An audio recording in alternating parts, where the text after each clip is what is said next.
बिस्मिल्लाहिर्रहमानिर्रहीम अस्सलामु अलैकुम वरहमतुल्लाहि वबरकातुहू। नाज़रीन, आप देख रहे हैं दुनिया मेरे आगे यूट्यूब चैनल और मैं हूं ग़ुलाम नबी मदनी।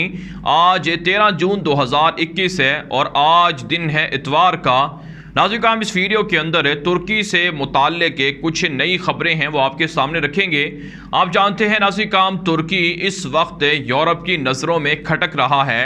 तुर्की के सदर रजब तैयब एर्दोगान की हुकूमत को ख़त्म करने के लिए तुर्की के ख़िलाफ़ दुश्मनों की कार्रवाइयाँ तेज़ करवा दी गई हैं। नाज़रीन, इस वक्त तुर्की पर कुर्द बाग़ियों के ज़रिए से, जिनकी एक तंजीम है PKK नामी, इस तंजीम के ज़रिए से नाज़रीन तुर्की पर हमले करवाए जा रहे हैं और एर्दोगान की फ़ोर्सेस पर हमले करवाए जा रहे हैं। यहाँ तक कि निहत्ते शहरियों को भी नहीं छोड़ा जा रहा है, बख्शा नहीं जा रहा है, उन पर भी हमले हो रहे हैं। इस वक्त तुर्की की फ़ोर्सेस इन कुर्द बाग़ियों के ख़िलाफ़ शाम के अंदर और इराक़ के अंदर और तुर्की के अंदर ऑपरेशन कर रही हैं, जहां पर तुर्क फ़ौज को कामयाबी मिल रही है। लेकिन बहरहाल PKK नामी कुर्द बाग़ियों को यूरोप की, अमरीका की सपोर्ट हासिल है। नाज़रीन, इसी हवाले से ख़बर सामने आ रही है कि इफ़रीन का इलाका है, शाम से मुत्तसिला सरहदी इलाका है। ये शाम का बुनियादी तौर पर इलाका है, यहाँ पर तुर्की की फ़ौजें मौजूद हैं। तुर्की शाम के मुतअद्दिद इलाकों को कंट्रोल कर चुका है, क्योंकि वहाँ पर जो शामी मुसलमान हैं तुर्की के अंदर जो मौजूद हैं उनकी तादाद 40 लाख से ज़ायद है। तुर्की ये दावा करता है कि शाम के इन इलाकों पर कब्ज़ा करने का मकसद और हदफ ये है कि ये जो 40 लाख से ज़ायद जो शामी मुसलमान हैं इनको पुरअमन तरीके से इन शाम के इलाकों के अंदर बसाया जाए। लेकिन माहिरीन इस बात को समझते हैं कि तुर्की खिलाफत उस्मानिया के ज़माने में छीने हुए इलाकों को अपने मुल्क के अंदर शामिल करने के लिए ये सारे ऑपरेशन कर रहा है।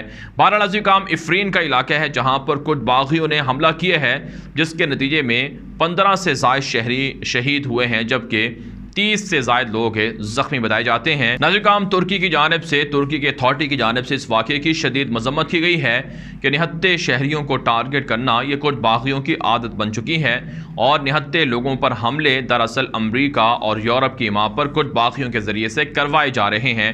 नाज़रीन, इस हवाले से कुर्द बाग़ी ये भी दावा करते हैं कि हम एर्दोगान की हुकूमत का तख्ता उलटेंगे और हम तुर्की के अंदर बड़े बड़े हमले करेंगे। इसी वजह से तुर्की के खुफिया इदारे, तुर्की की फ़ोर्सेस ऑपरेशन कर रही हैं और पिछले 24 घंटे के दौरान 15 से ज़ायद जो कुर्द बाग़ी हैं वो हलाक ज़ख्मी किए गए हैं और उनके मुतअद्दिद ठिकाने भी तबाह कर दिए गए हैं। पिछले 3-4 महीनों की जो कार्रवाई है जो तुर्की के ज़राए इब्लाग पर नशर होती है, उसके मुताबिक 400 के करीब कुर्द बाग़ियों को हलाक कर दिया गया है, जो तुर्की की फ़ोर्सेस पर हमला करने और वहाँ पर हमले धमाके करवाने की साजिशों में मुलव्विस थे। तो यूँ नाज़रीन, एक तरफ से तुर्की इस तरह के मसाइल के अंदर घिरा हुआ है कि कुर्द बाग़ी हमला कर रहे हैं, दाइश के लोगों के ज़रिए से हमला करवाया जा रहा है और फिर फतहुल्लाह गोलन की तहरीक के ज़रिए से तुर्की के अंदर फ़ौजी बगावत की साजिशें हैं। दूसरी तरफ से तुर्की कामयाब ऑपरेशन कर रहा है, नेटो को, यूरोप को और इसी तरह से मग़रिब को ये पैगाम दिए हुए है कि तुर्की कमज़ोर नहीं है, दहशत गर्दों से लड़ना निमटना जानता है। तो इस हवाले से नाज़रीन, एर्दोगान का जो विज़िट है नेटो के इजलास के लिए, ये भी एक इंतहाई अहम इजलास है, एक अहम विज़िट करार दिया जा रहा है, क्योंकि यूरोप के अंदर नेटो के अंदर तुर्की एक असर रसूख हासिल करने वाला मुल्क बन चुका है। इसकी बड़ी वजह यह है कि तुर्की की इकॉनमी तरक्की कर रही है, तुर्की माशी तौर पर मजबूत हो रहा है, दिफाई तौर पर जो तुर्की के पास टेक्नोलॉजी है, खुसूसन जो उनके ड्रोन तैयारे हैं या इसी तरह से टैंक बनाने की सलाहियत है या बाहरी जहाज़ों की सलाहियत है या फिर आर्टिफिशियल इंटेलिजेंस टेक्नोलॉजी है, इसमें तुर्की तरक्की कर रहा है, जिससे यूरोप को ख़तरा भी है और यूरोप एक तरह से तुर्की से सहमा हुआ भी है, डरा हुआ भी है। नाज़रीन, खबर है कि बरतानिया, इटली, पोलैंड और दीगर ममालिक तुर्की के ड्रोन तैयारों को इस्तेमाल करना चाहते हैं और उनसे ख़रीदने में दिलचस्पी ले रहे हैं। इसलिए एर्दोगान के इस विज़िट को एक इंतहाई अहम विज़िट करार दिया जा रहा है, जिससे तुर्की के मफादात को काफ़ी फ़ायदा पहुँचेगा। नाज़रीन, हम अब बात कर लेते हैं तुर्की के एक हाई लेवल डेलीगेशन का विज़िट सामने आया है लीबिया का, और इस विज़िट के दौरान तुर्की ने लीबिया के अंदर जो प्रोजेक्ट्स हैं, जो तुर्की का प्लान है, मंसूबे हैं, उन पर अमल करने के हवाले से जो नई लीबिया की अबूरी हुकूमत है उनसे मुआहिदे किए हैं।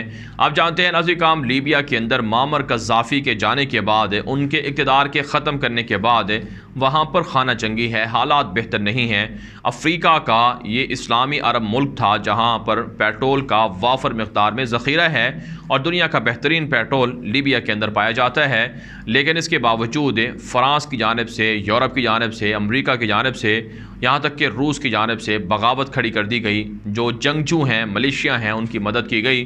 दुनिया भर से मलेशियाओं को भर्ती करके लीबिया उतारा गया। यहाँ तक कि बागी हफ्तर का नाम आपने सुन रखा होगा, जो वहाँ बागी बगावत करने वालों का सरकर्दा है और उनका सरबराह है। बागी हफ्तर के ख़िलाफ़ तुर्की ने अपनी फ़ौजें लीबिया के अंदर उतारी और वहाँ की मुंतखब हुकूमत से मुआहिदा किया। फ़ायदा सराक की हुकूमत थी उस वक्त, और अब भी तुर्की की फ़ौजें लीबिया के अंदर मौजूद हैं। तुर्की का लीबिया के साथ समंदरी एग्रीमेंट भी है और इसके ज़रिए से तुर्की जो लीबिया की नेवी है, वहाँ की पोर्ट्स हैं, बंदरगाहें हैं, उनका कंट्रोल भी संभाले हुई है। नाज़रीन काम, इस हवाले से एक बड़ा जो ये जो हाई लेवल डेलीगेशन है जिसका विज़िट सामने आया है, इसमें तुर्की के वज़ीर ख़ारजा तशाउश ओगलो और इसी तरह से तुर्की के वज़ीर दिफा खुलूसी अकार और इसी तरह से नाज़रीन काम इस दौरे के अंदर जो तुर्की की खुफिया एजेंसी है, इंटेलिजेंस एजेंसी, उसके सरबराह आर्मी चीफ़, वज़ीर इत्तिसालात और इसी तरह से जो तुर्क सदर रजब तैयब एर्दोगान के तर्जुमान हैं, सदारती तर्जुमान इब्राहिम कालन समेत मुतअद्दिद बड़ी शख्सियात ने लीबिया का विज़िट किया है।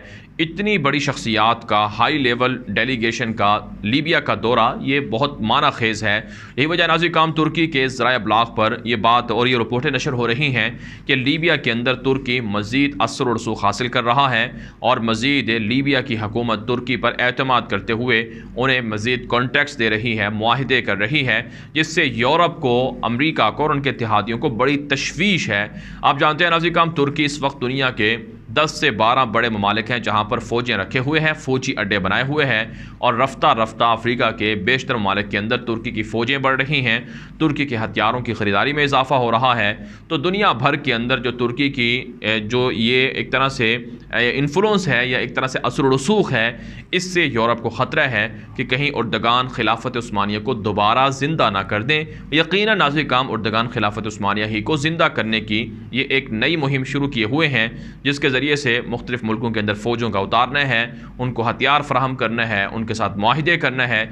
जो मुआहिदा लीबिया के साथ हुआ है, इसी तरह का मुआहिदा फ़लस्तीन के साथ भी तुर्की कर चुका है और आने वाले दिनों में तुर्की का हाई लेवल डेलीगेशन फ़लस्तीन का विज़िट करके इस मुआहिदे की तौसीक करेगा, जिससे यकीनन इसराइलियों को और उनके इत्तेहादियों को बड़ी तशवीश है। यही वजह नाज़रीन काम, तुर्की के ख़िलाफ़ यूरोप की जानिब से और दीगर मुल्कों की जानिब से साजिशें हो रही हैं ताकि दुनिया के अंदर तुर्की ये मुआहिदे ना करे, तुर्की ये असर रसूख हासिल ना करे।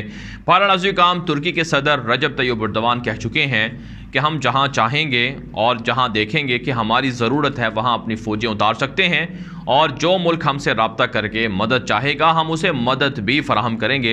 एर्दोगान की जानिब से ये भी कहा गया है कि शाम के अंदर जो तुर्क फ़ौजों का असर रसूख है उसे भी बढ़ाया जाएगा। शाम के इलाके ये तुर्की के इलाके थे जिन पर कब्ज़ा किया गया था और ख़ामोश तरीके से नाज़रीन काम एर्दोगान डिप्लोमेसी के ज़रिए से दुनिया में जहाँ असर रसूख बढ़ा रहे हैं, वहीं शाम, इराक़ और दीगर मुल्कों पर कंट्रोल हासिल करके अमरीका और यूरोप की या नेटो की जो साजिशें थी मिडल ईस्ट के हवाले से उन्हें भी ख़त्म कर रहे हैं। यहाँ पर नाज़रीन काम, एक और बात का जिक्र करना भी ज़रूरी है कि दुनिया भर के अंदर इस्लामोफोबिया के हवाले से जो वाक़यात होते हैं, मुसलमानों पर जुल्म के हवाले से, या जिस तरह से नेटो के ज़रिए से, अमरीका के ज़रिए से मिडल ईस्ट के अंदर जंग मुसल्लत करने की नई पॉलिसी है, इसके ख़िलाफ़ एर्दोगान इस्लामी दुनिया के साथ राबतों में है। बिलखुसूस पाकिस्तान के साथ तुर्की के अच्छे करीबी राबते हैं। मिडल ईस्ट की पॉलिसी पाकिस्तान और तुर्की अब अच्छे अंदाज से समझ चुके हैं और इनके ख़िलाफ़ लड़ाई लड़ रहे हैं। कल भी मैंने आपको बताया था कि पाकिस्तान ने उर्दन के हुकूमत के साथ नए मुआहिदे किए हैं, जिसका मतलब यह है कि पाकिस्तान की फ़ौजें इसराइल के बॉर्डर पर होंगी। इराक़ के साथ पाकिस्तान के नए मुआहिदे हो चुके हैं।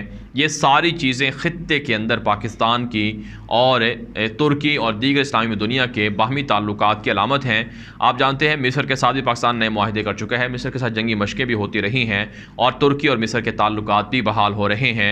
मिडल ईस्ट के हवाले से जो अमरीका और यूरोप की साजिशें थीं, तुर्की पर काउंटर करना, तुर्की को तोड़ना, शाम की जंग 10 साल से इसीलिए जारी है ताकि तुर्की बदअमन हो, लेकिन तुर्की ने अच्छे अंदाज से 10 सालों से जंग लड़ी है और इस जंग में कामयाबी हासिल की है।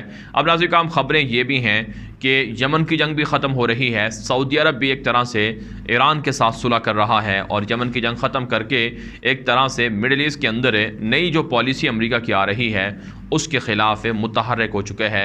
मिडल ईस्ट की जो पॉलिसी है नाज़रीन काम, इसमें रशिया और चाइना काफ़ी इन्फ्लुएंस हासिल कर चुके हैं। यही वजह नाज़रीन काम दुबई के अंदर, सऊदी अरब के अंदर और दीगर गल्फ़ के ममालिक के अंदर चाइना की इन्वेस्टमेंट बढ़ रही है। अमेरिका इस हवाले से तशवीश में मुब्तला है। अमेरिका ने अपने इत्तेहादी यूएई को भी वार्निंग दी है कि वो हुआवे कंपनी जो चाइना की कंपनी है उससे एग्रीमेंट कैंसिल कर दे, क्योंकि इसके ज़रिए से चाइना अमेरिका की जासूसी कर सकता है। अमेरिका F-35 जहाज़ों को यूएई को फ़रोख्त नहीं करेगा अगर हुआवे कंपनी के साथ कॉन्ट्रैक्ट ख़त्म ना किया गया। तो यूँ नाज़रीन का अंदाज़ा लगाया जा सकता है कि जो यहाँ के जोहरी प्लांट्स हैं, चाहे वो सऊदी अरब के अंदर हों, यूएई के अंदर हों या दीगर मुल्कों में, ये चाइना और रशिया की मदद से लगाए जा रहे हैं। अमेरिका इस खित्ते के अंदर से असर रसूख ख़त्म करवा चुका है। अमेरिका की फ़ौजें अफ़गानिस्तान से भाग रही हैं, इराक़ से भाग रही हैं, शाम के अंदर अमेरिका और नेटो पिट चुका है। यही वजह है नेटो का जो इजलास होने जा रहा है, इस इजलास के अंदर मुस्तक़बिल के नए फ़ैसले और नए अंदाज से लड़ने के लिए मिडल ईस्ट की पॉलिसी को बनाया जा रहा है।